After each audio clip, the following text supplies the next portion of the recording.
Un couple, amoureux depuis 3 ans, s'offre un week-end de rêve à bord de son bateau. Mais, dans la nuit, l'escapade romantique vire à la tragédie. C'était suspect et ça n'avait aucun sens. Pour avoir cet argent, il n'y avait qu'une solution. On n'avait pas de corps, ni d'armes, ni de scène de crime. Bonjour. Merci de nous rejoindre pour cette nouvelle enquête impossible inédite. En écumant autrefois les mers du globe, les pirates s'étaient rendus tristement célèbres dans l'histoire de la navigation. De nos jours, quelques-uns d'entre eux s'attaquent toujours aux navires qui croisent en mer Rouge ou dans le détroit de Malacca. Mais qu'en est-il lorsqu'une femme prétend que son bateau a été attaqué dans la baie de Brisbane? Les policiers australiens seraient en droit de penser qu'elle plaisante, s'ils ne l'avaient pas retrouvée à garde et terrorisée sur le pont. Et surtout, s'ils n'avaient pas découvert que son compagnon baignait dans une mare de sang.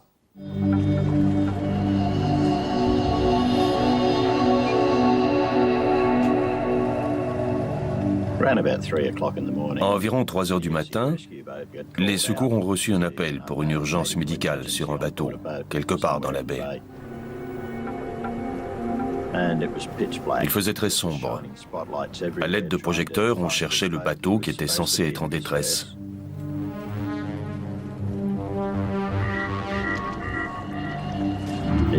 On a mis une demi-heure avant de le localiser. Le bateau était dans le noir complet. Tous les feux étaient éteints.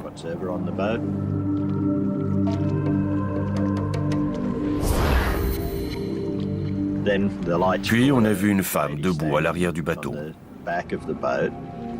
Bonjour, est-ce que tout va bien? Le skipper l'a interpellée et lui a demandé s'il y avait une urgence médicale à bord. Elle a répondu oui.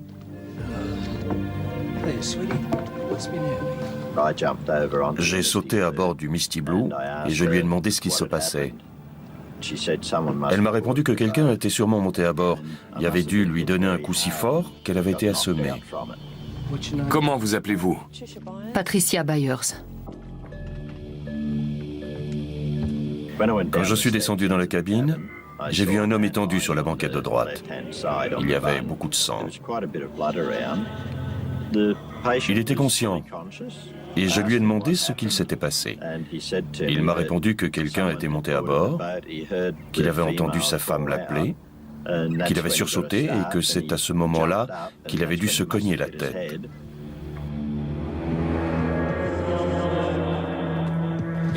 Nous avons localisé le Misty Blue. Nous avons 2 blessés à bord, nous allons remorquer le bateau. Nous serons à la base dans environ 15 minutes.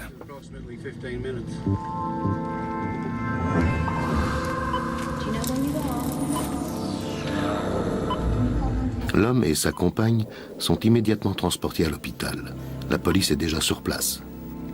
Quand on est arrivé, on a vu John Asquith et Patricia Byers. L'équipe médicale s'occupait de la blessure de John à la tête. Ils semblaient très fatigués mais restaient relativement calmes face à nous. Ils ne comprenaient pas ce qui venait de leur arriver. Pendant que John recevait les soins nécessaires, on a essayé d'établir ce qui s'était passé au cours de cette soirée. Patricia a déclaré qu'il se promenait dans la baie de Morenton l'après-midi, quand le bateau était tombé en panne à cause d'un problème de filtre à gasoil.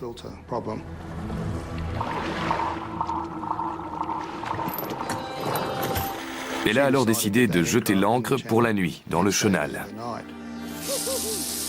Ça a l'air bon, Oui. mais pas aussi bon que toi. Ils ont passé une soirée romantique, ils ont dîné et bu 2 bouteilles de vin et une demi-bouteille de Porto. Ils ont pris une douche nue à l'arrière du bateau avant d'aller se coucher. Pat, réveille-toi.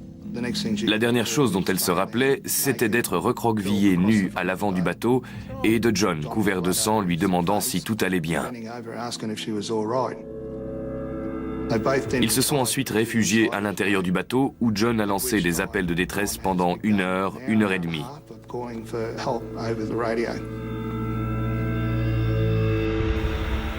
Mais il s'avère que la blessure de John n'est pas une simple bosse. Le médecin m'a dit que John avait été blessé par balle.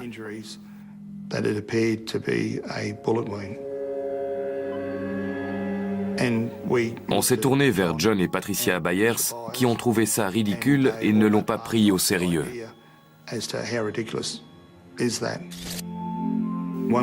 Quand on se prend une balle, on le sait. Les policiers se trouvent confrontés à un scénario extravagant. Un couple s'accorde une soirée amoureuse à bord de son bateau. Au milieu de la nuit, la femme reprend conscience après avoir été assommée. Elle est nue, désorientée, et son compagnon blessé à la tête et couvert de sang.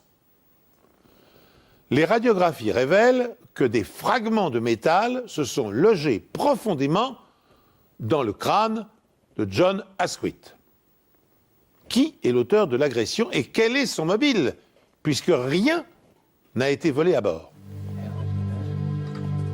On s'est rendu à l'hôpital pour interroger John et Patricia sur ce qui s'était passé. Mais Patricia était introuvable. Elle n'était pas à l'hôpital. Il était alors crucial pour nous de la retrouver. 2 scénarios étaient envisageables. Soit quelqu'un était monté à bord du bateau, avait agressé Patricia et tiré sur John, soit ils étaient seuls sur le bateau. Une arme se trouvait à bord. Il ne restait plus qu'à établir à qui cette arme appartenait. À John, à Patricia ou à une tierce personne. La police recherche l'unique témoin de ce qu'il s'est passé sur le Misty Blue, Patricia Byers. Elle n'est ni à l'hôpital, où les radios confirment que John a été blessé par balle, ni chez elle. On s'est rendu chez elle, mais il n'y avait personne. Ensuite, l'hôpital nous a appelés pour nous dire qu'elle était venue rendre visite à John.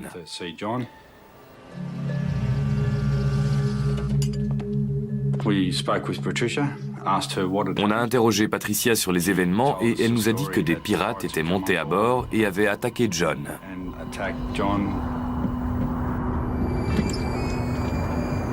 Elle nous a dit que quelqu'un avait tiré sur John, que c'était peut-être les pirates qui lui avaient tiré dans la tête. Pourtant, Patricia n'a fait aucune allusion à cela lors de son premier interrogatoire. Oublier un tel détail n'a rien d'insignifiant. On lui a demandé s'il y avait une arme à bord. Elle nous a répondu non. Puis on lui a demandé s'il avait une arme. Et elle nous a répondu qu'elle en avait 2 à son domicile et 1 à son travail. Je lui ai demandé si elle voulait bien nous accompagner à son domicile pour récupérer les armes. Elle a coopéré et nous a montré où se trouvait la carabine à air comprimé. Puis elle nous a donné la carabine 22 long rifle qui était équipée d'un viseur. Elle était très coopérative et ne semblait pas du tout inquiète de nous voir prendre ses armes. Quand elle allait pêcher, elle avait l'habitude de tirer sur les requins.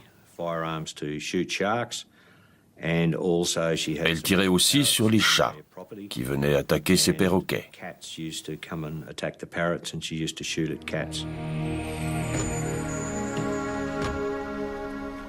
Patricia conduit ensuite les policiers sur son lieu de travail, où ils saisissent un fusil à pompe.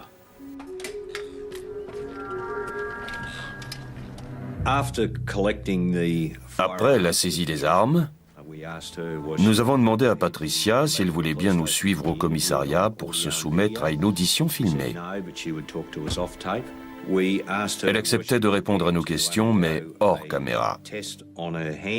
On lui a également demandé si elle était prête à se soumettre à un test qui permettrait de déceler la présence éventuelle de traces de poudre sur ses mains. Elle n'était pas obligée de le faire, rien ne l'y forçait. Mais elle n'a pas voulu s'y prêter. Elle nous a dit qu'elle voulait retourner voir John à l'hôpital et on l'y a conduite.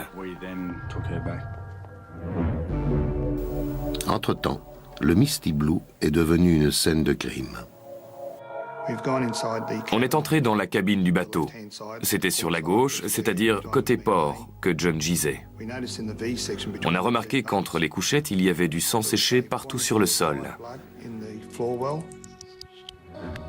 Il y avait des éclaboussures de sang sur la droite, c'est-à-dire à tribord et aussi sur l'oreiller. Après avoir examiné le sang séché, on a découvert de petits fragments de métal correspondant à des éclats de balles.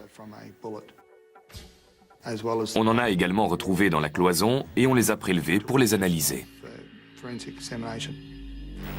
L'analyse révèle que les fragments de balles retrouvés sur le bateau et dans le crâne de John ont un revêtement doré. Ce qui recouvre les fragments indique que les balles ont vraisemblablement été tirées avec un 22 long rifle. Cette arme a été retrouvée par les inspecteurs et amenée dans nos services pour une analyse plus poussée. Mais dans cette affaire, les morceaux de projectiles étaient tellement endommagés qu'on ne pouvait pas les utiliser pour identifier l'arme du crime. La carabine à lunettes télescopiques de Patricia ne peut donc être ni incriminée, ni écartée. Et à ce stade de l'enquête, son histoire de pirate non plus. Je n'ai jamais entendu parler de pirate à Morenton Bay. Son histoire était plausible, mais il fallait qu'on le prouve. Rien ne manquait à bord. Les radios, le matériel de pêche, le barbecue, le portefeuille de John, tout était là. Rien n'avait été volé. Et quand on parle de pirates, on pense vol, donc la seule explication possible, c'est que John se soit tiré dessus. Même si c'est fortement improbable, vu que l'orifice d'entrée de la balle est situé sur le dessus de son crâne. C'est physiquement impossible qu'une personne se tire une balle dans la tête avec une carabine.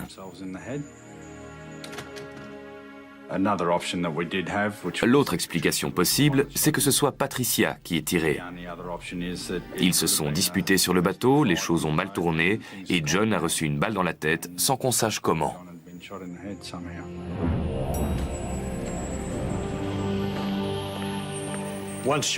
Dès que l'état de John nous l'a permis, on est allé l'interroger à l'hôpital.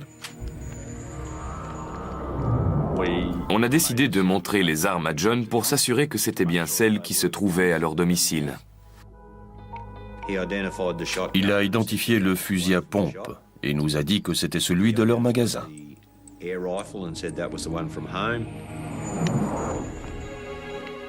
Il a identifié la première carabine et nous a confirmé qu'elle se trouvait chez lui.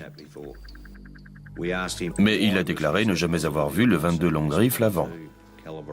On lui a demandé comment il pouvait affirmer qu'il ne l'avait jamais vu et il nous a répondu que c'était assez facile car celles qu'ils avaient chez eux n'avaient pas de lunettes télescopiques, ce qui a éveillé nos soupçons. On lui a suggéré que c'était peut-être Patricia qui lui avait tiré dessus. Il était horrifié par cette idée. Il nous a dit que c'était impossible parce qu'ils avaient une relation idyllique et n'avaient aucun problème. Il pensait que quelqu'un était monté à bord et les avait agressés, lui et Patricia. Bien que les morceaux de projectiles soient trop endommagés pour pouvoir déterminer de quelle arme ils proviennent, John Asquith a vraisemblablement été blessé par une carabine de calibre 22 long rifle. Les inspecteurs écartent la thèse absurde d'une attaque de pirate. Ils rejettent aussi celle du suicide, John ne pouvant pas se tirer une balle dans la tête avec un fusil. Alors les soupçons se portent sur sa compagne, Patricia Byers. L'une des armes lui appartenant, saisie par la police, est de calibre 22. Mais John affirme ne l'avoir jamais vue avant le drame. On a fait des recherches sur cette arme et on a découvert qu'elle avait été achetée dans une armurerie à Binley le jour où John avait été transporté à l'hôpital. Je me suis rendu dans cette armurerie pour vérifier les registres. Les documents révélaient que Patricia avait acheté cette arme et qu'elle l'avait payée environ 100 €. Le propriétaire du magasin nous a dit qu'elle voulait un 22 long rifle sans viseur. Mais la seule arme qu'il avait de disponible alors était la carabine à lunettes que nous avions en notre possession. Il lui a également précisé que la lunette pouvait être enlevée. Il s'est rappelé qu'elle était allée retirer de l'argent au distributeur pour le payer. On a alors demandé un mandat pour avoir un relevé de compte de Patricia. Elle est allée au distributeur juste en face du magasin, a pris de l'argent et elle est allée acheter l'arme. On pouvait donc affirmer qu'elle avait acheté cette arme cet après-midi-là. On savait alors pourquoi elle n'était pas à l'hôpital auprès de John, puisqu'elle était en train d'acheter une arme. Elle savait vraisemblablement que nous allions perquisitionner leur domicile et demander à voir leurs armes. Il fallait qu'on retrouve la quatrième, l'autre carabine 22 long rifle. Le petit bateau dont la cabine est maculée de sang a été emmené à Manly pour être examiné par la police. La victime de Yatala, John Asquith, 53 ans, a été blessée à bout portant. Une femme de 46 ans se trouvait également à bord. On sait que le couple avait beaucoup bu. L'embarcation serait tombée en panne et ils auraient mouillé dans le chenal. La police maritime interroge toutes les personnes qui se trouvaient dans les environs au moment du drame. Les plongeurs ont entamé des recherches là où le bateau a jeté l'ancre. Ils chercheraient une carabine 22 long rifle. On a immédiatement pensé que la carabine avait été jetée par-dessus bord dans Moreton Bay. Mais la marée, les courants et les mouvements de l'eau ne permettaient pas de retrouver l'arme. Si Patricia Byers a tiré sur John, son compagnon, les inspecteurs doivent trouver le mobile. Ils commencent par enquêter sur leur relation. Leur famille et leurs amis ont tous déclaré qu'ils s'entendaient très bien, qu'ils avaient de très bonnes relations, on n'avait aucun problème. Ils tenaient un commerce ensemble, ils renvoyaient l'image d'un couple heureux. Tous ceux que nous avons interrogés nous ont dit qu'ils avaient de bonnes relations. Ils ne se disputaient jamais, tout était parfait et ils finiraient certainement par se marier. Ça m'a paru étrange et j'avais des doutes sur ce qu'il s'était passé. Mais les preuves étaient là et parlaient d'elles-mêmes. Patricia était impliquée dans cette fusillade. La police s'intéresse ensuite à la situation financière de John et à qui cela profiterait s'il venait à mourir. John nous a dit qu'il avait une assurance vie et que les bénéficiaires étaient ses enfants. Quand on a eu les détails de sa police d'assurance, on a constaté un changement de bénéficiaire. Patricia était la seule à pouvoir en bénéficier. On a donc fait faire des recherches plus poussées et on a appris que John avait souscrit 4 autres assurances vie.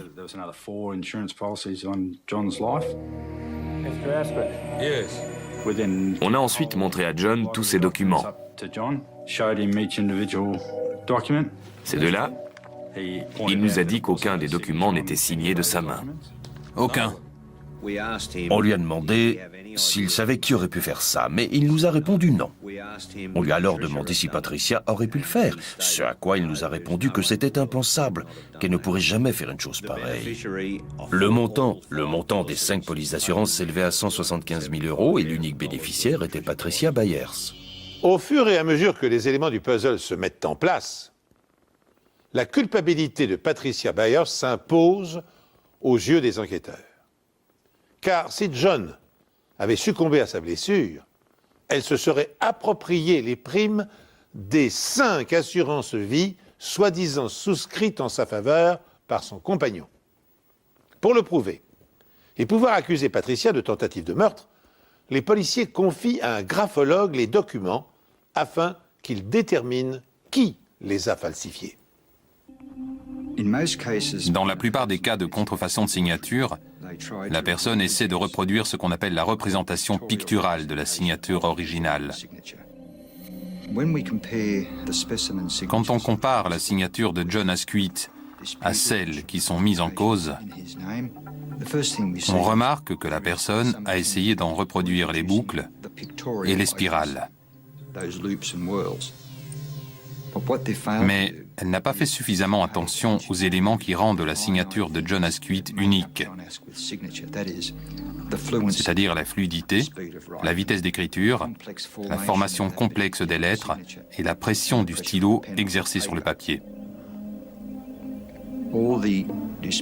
Dans cette affaire, toutes les signatures imitées ne parviennent pas à reproduire ces caractéristiques.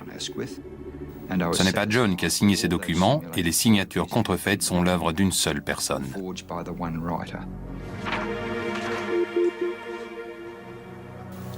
La police pense que le faussaire est Patricia Byers. Non seulement tous ces documents ont été envoyés à une seule et même adresse, celle de sa boîte postale, mais lorsque les inspecteurs examinent les registres d'un centre médical où un examen a été passé afin de pouvoir souscrire à l'une des polices d'assurance, les soupçons se confirment. Il n'y avait aucun rendez-vous au nom de John Asquith. Le seul rendez-vous était au nom de Joan Asquith. On lui a fait une prise de sang et remis un certificat. Le double de la facture était également au nom de Joan Asquith. Pas besoin d'être un expert pour voir que les documents envoyés à la compagnie d'assurance ont été falsifiés. On a montré des photos de plusieurs femmes, dont celle de Patricia Byers, au réceptionniste. Il l'a identifiée comme étant la personne qui s'était présentée ce jour-là. Les inspecteurs ont les éléments nécessaires pour accuser Patricia de tentative de meurtre, mais John Asquith refuse toujours de croire à son implication. Mais plus pour très longtemps. Il est allé chez son médecin et lui a dit qu'il était malade. Son médecin a fait analyser son urine. Il avait une grande quantité de Valium dans son organisme. La police dispose de suffisamment de preuves indirectes contre Patricia Byers, mais la carabine 22 long rifle avec laquelle elle aurait tiré sur son compagnon reste introuvable.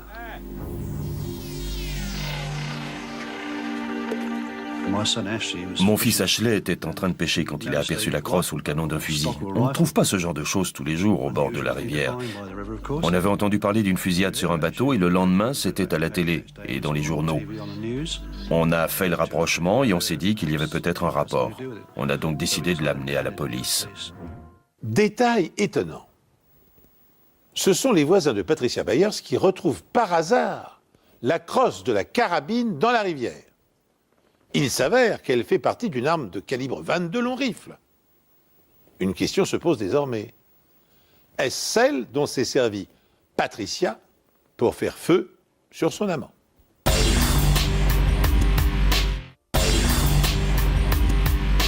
Détail étonnant.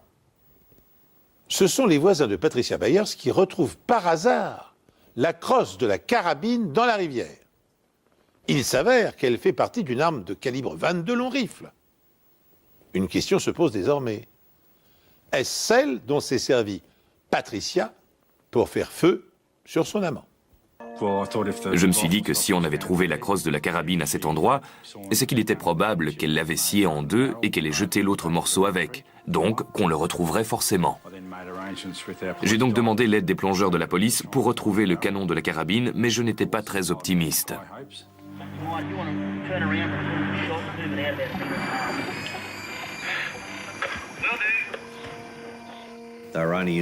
Après seulement 40 minutes, un des plongeurs a retrouvé le canon d'un 22 long rifle. C'était fantastique. C'était ce qu'on recherchait, mais il manquait encore le reste de la carabine. À l'examen, le canon semblait avoir été scié. Et si on retrouvait la même chose sur le morceau de crosse restant de la carabine, cela pouvait avoir endommagé ou déformé la balle lors de son passage dans le canon. Ou peut-être que la balle a pu éclater en percutant quelque chose, comme le crâne de M. John Asquith. Je suis convaincu que s'il est encore en vie, c'est parce que la balle a éclaté avant de toucher son crâne.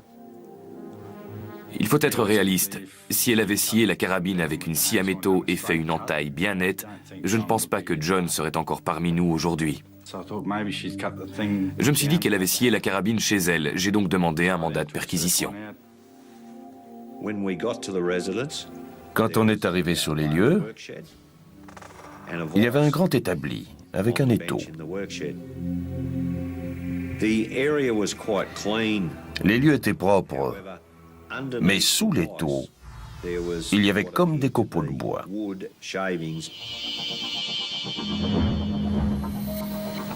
Les copeaux, ainsi que la crosse de la carabine, sont confiés à un spécialiste afin de déterminer si le coïncide.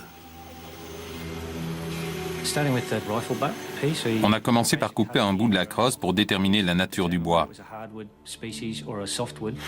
Il s'agissait d'un bois dur. On l'a ensuite placé dans un microtome, qui est un outil tranchant. La lame permet de couper des morceaux très fins sur les 3 surfaces à étudier. On a ensuite teint ces lamelles avec de la safranine, qui met en relief la structure du bois. On les a placées sur une lame de microscope afin de pouvoir observer l'anatomie du bois. On peut comparer ça à des empreintes digitales. Chaque variété de bois a des caractéristiques anatomiques très particulières. On peut les observer au microscope et ensuite entrer ces caractéristiques dans une base de données qui donnera les différents types de bois possibles. Dans cette affaire, il s'agissait d'une variété de bétula, du bouleau, un bois dur de l'hémisphère nord.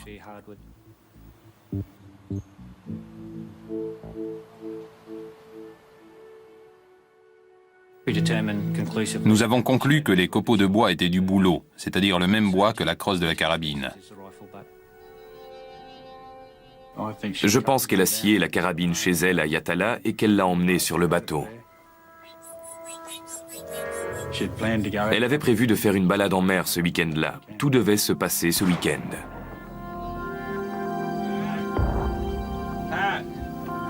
Mais tout ne s'est pas passé comme prévu. John n'est pas mort, il a survécu. Ça a anéanti tous ses plans.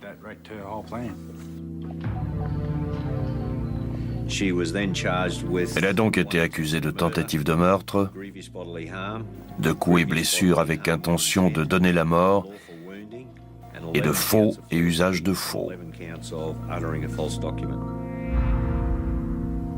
Malgré les preuves qu'on lui présente, John Asquith ne peut se résoudre à croire que la femme qu'il aime a tenté de l'assassiner. Mais 2 mois après l'arrestation et la libération, sous caution, de Patricia qui attend son procès, John change d'avis. Un jour, après avoir mangé ce que Patricia lui avait préparé, John a commencé à se sentir vraiment très mal. Il avait très envie de dormir, il se cognait partout et avait du mal à rester éveillé. Il est allé chez son médecin et lui a dit qu'il était malade. Son médecin a fait analyser son urine. Il y avait une grande quantité de Valium dans son organisme. Il nous a déclaré ne pas suivre de traitement et n'avoir pris aucun médicament depuis sa sortie de l'hôpital. Ça ne pouvait être qu'elle. Elle avait mis quelque chose dans sa nourriture. Cette prise de conscience a eu l'effet d'une bombe sur John. Il a complètement changé d'attitude et a compris que Patricia, la femme avec qui il vivait, et selon lui avec qui il avait une relation merveilleuse, avait essayé de le tuer. La police est sur le point de découvrir que John n'est pas la seule victime de Patricia Byers. Tandis que John Asquith découvre l'atroce vérité, Patricia Byers comparaît devant une cour de justice. Après 2 semaines de procès, le jury la déclare coupable de tentative de meurtre. Elle est condamnée à 12 ans de prison. L'estimant devenue inoffensive et incapable de récidiver, le juge lui accorde une mise en liberté conditionnelle après 3 ans d'incarcération. Quelques semaines plus tard, une information fracassante révèle que Patricia n'en était pas à son coup d'essai. J'ai reçu l'appel d'une femme qui s'inquiétait pour son père, qui avait vécu avec Patricia Byers. Après avoir pris connaissance de cette histoire dans les médias, elle a eu peur pour son père car tous ses biens, maisons, voitures, bateaux, appartenaient désormais à Patricia. Comment peux-tu me faire ça? Selon la fille de Carl, Patricia Byers et son père étaient ensemble depuis 8 ans, quand il l'a apparemment quittée le 6 juillet 1990. Sans nouvelles de leur père, ses filles ont téléphoné à Patricia, qui leur a dit qu'ils s'étaient séparés et qu'il était parti en Thaïlande rejoindre sa petite amie thaïlandaise. Elle semblait très émue. Elle criait et pleurait. Elle avait l'air très contrariée par cette séparation. Tout me semble parfait jusque-là. Ouais, Vas-y, amuse-toi bien. merci beaucoup. Selon Ross Roberts, son patron, Carl Godkens avait l'intention de rejoindre sa petite amie thaïlandaise et de ne revenir que 2 mois plus tard. Il l'a vue pour la dernière fois 3 jours avant son départ. Il m'a demandé si je voulais aller boire une bière et je savais que j'allais être mal à l'aise. Donc j'ai refusé son invitation parce que je ne voulais pas m'immiscer dans ses problèmes conjugaux. D'accord, merci, à la prochaine. Ils sont restés dans la voiture un petit moment parce que Carl avait demandé une avance sur salaire. Ils ont convenu que Carl lui rembourserait plus tard ou que la somme serait déduite de son salaire. Ce n'était pas un problème, car c'était un homme intègre et droit. Je lui ai serré la main en lui souhaitant bonne chance et je lui ai dit qu'on se verrait à son retour. Il était surpris de recevoir environ 2 semaines plus tard une lettre dactylographiée de Carl. C'était une lettre de démission disant qu'il ne reviendrait pas. Qu'il s'était arrangé avec Trish pour la maison.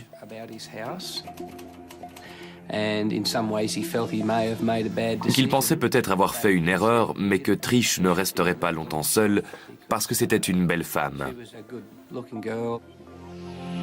Comme dans sa lettre de démission, Carl Godgens n'a pas fait allusion à la somme qu'il lui doit, Ross Roberts lui adresse un courrier de relance.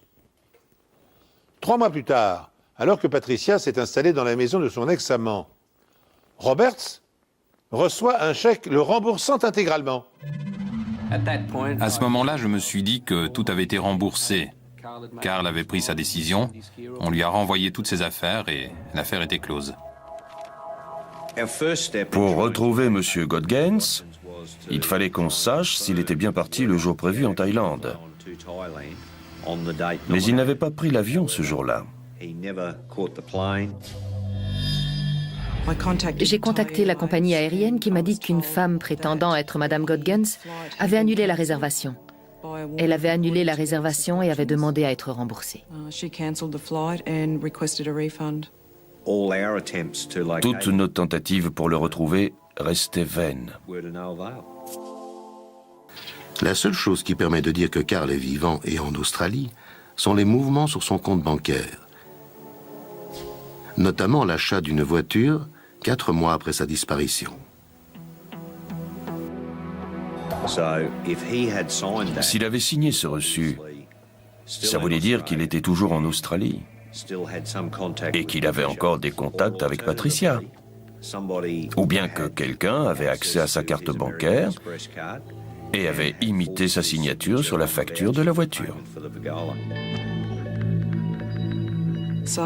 J'ai donc envoyé la lettre de démission ainsi que du courrier professionnel écrit par Carl à des experts. Les experts ont conclu que la signature et la lettre n'étaient pas de Carl Godgens.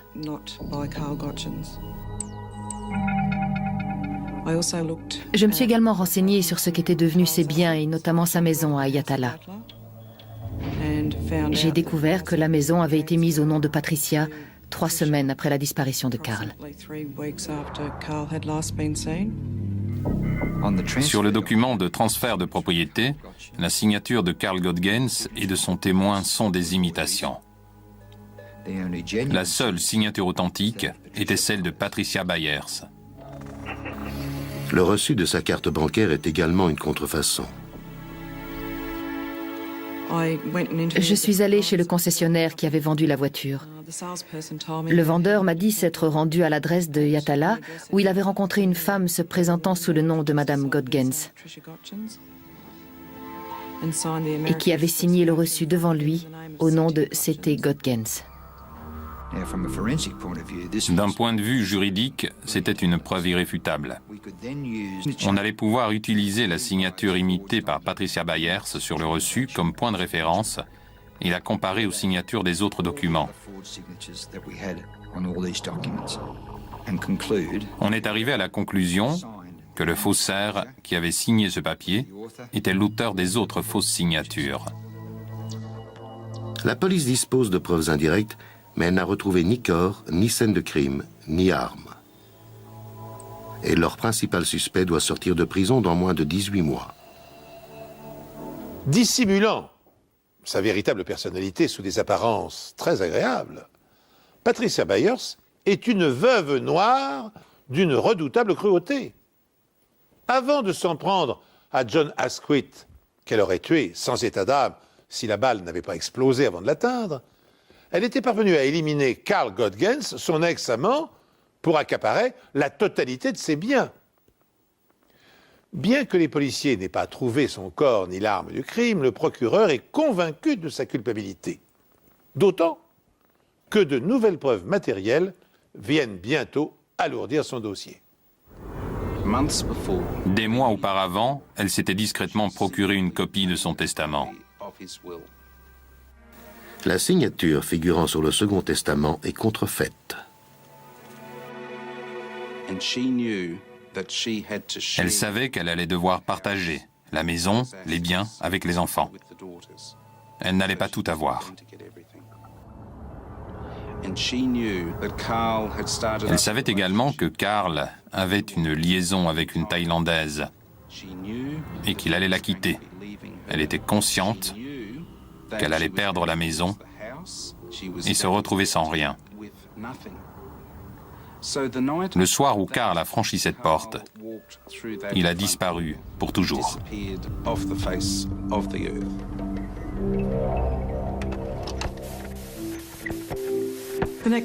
L'étape suivante était de vérifier qu'il ne restait pas de preuves dans la maison.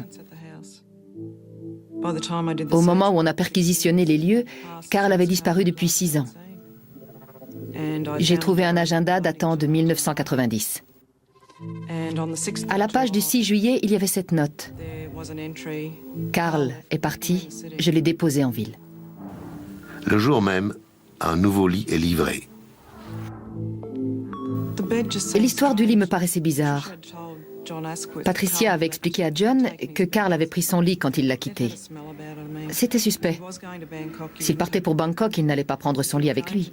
Et s'il allait à Darwin pour ensuite partir en Asie, ça n'avait aucun sens. On m'a demandé de me concentrer sur la chambre principale et de rechercher des traces de sang.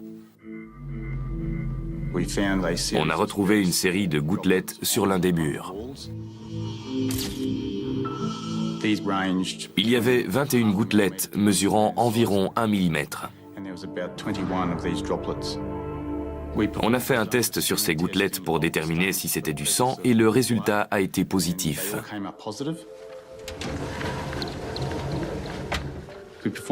Sur le sol de la chambre, on a vaporisé du luminol. On recherchait là aussi des traces de sang. La moquette était posée comme ça, à même le sol. Ce qui m'a paru étrange, c'est qu'il n'y avait rien en dessous, pas de T-baude.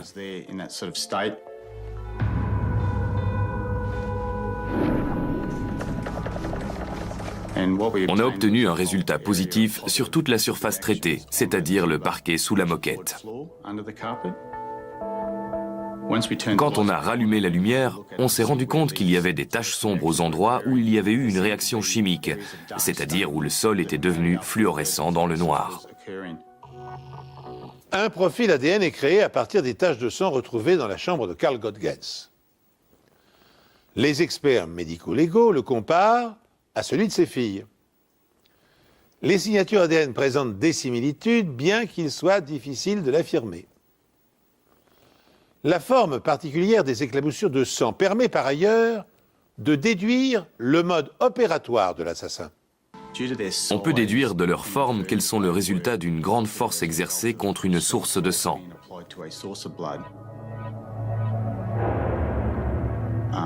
Quelque chose tel qu'un traumatisme provenant d'un objet contondant, ou encore d'un coup de feu, Les blessures par balle provoquent ce qu'on appelle des projections de sang à grande vitesse.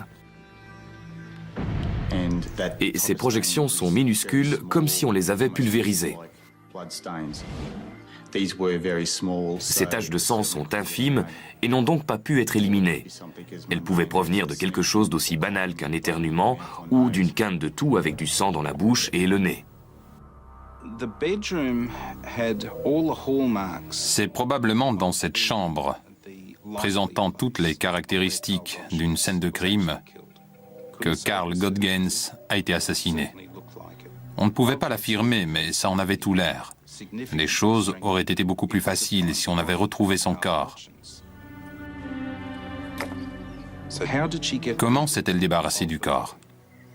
À mon avis, il y avait au moins deux possibilités. Soit elle l'a enterré près de l'endroit où elle l'a tué, c'est-à-dire dans le jardin, soit elle a transporté son corps sur le bateau et l'a jeté à la mer.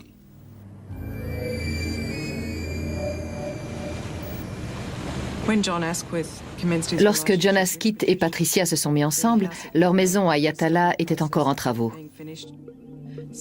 Je l'ai donc interrogé pour savoir à quel moment des travaux avaient été faits pour identifier l'endroit où un corps aurait pu être dissimulé au moment de la disparition de Karl.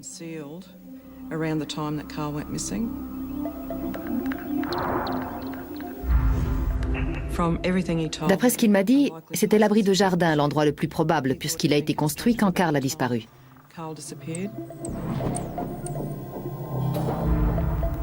On l'a démonté et on a creusé en dessous. J'espérais trouver les restes du corps de Karl, mais on n'a rien trouvé. On n'avait pas de corps, ni armes, ni scène de crime.